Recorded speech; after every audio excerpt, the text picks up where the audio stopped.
Hello, everybody, and welcome to the Lantern Sports After Show. I am your host, Curtis Gruby, alongside my co-host, Kevin Lapka. Happy Halloween to all of our viewers out there.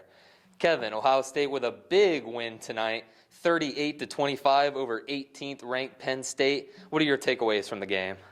Yeah, another big, very impressive offensive performance. I mean, that's what I think it really boils down to. We're going to get into that defensive side of the ball as well, but obviously the initial takeaways, Justin Fields, 4 touchdowns, another incredible Heisman-worthy day. The rushing attack, also very good. I think 208 total yards of rushing offense, and we're going to dive into that as well. But you just noticed that they were in control the whole time. Maybe at the beginning of the second half, when Penn State went down and got that touchdown, that was the only really point where there was a slight momentum shift. And even then, it wasn't drastic. Ohio State in control the whole time, did what they needed to do and got the win. Yeah, definitely. You talked about 208 rushing yards. The offensive line really stepped up this week compared to last week against Nebraska. Like you said, over 200 rushing yards. They allowed 2 sacks, but really they controlled the line of scrimmage. And definitely when we're talking about the D-line did the same thing. The D-line controlled the pace of the game, held the line of scrimmage. They had 5 sacks against Penn State O-line, and Haskell Garrett, he is a monster. Yeah, he is a monster. I mean, he just continues to get after it. The rest of that D-line, like you mentioned, controlled the line of scrimmage. I want to throw it back to the offense, though, because I want to talk a little bit more about that running game and what we saw. Today was the Master Teague day.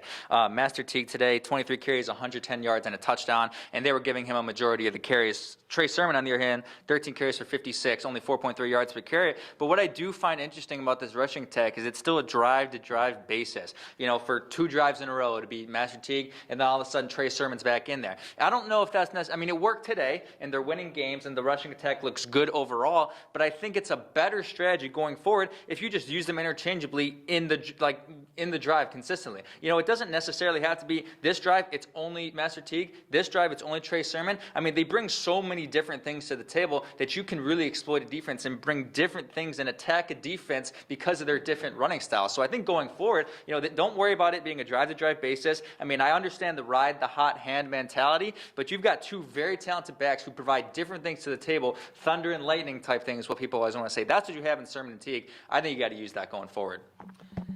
Yeah, Ryan Day is definitely going to have some tough questions that needs to be answered in that running back room.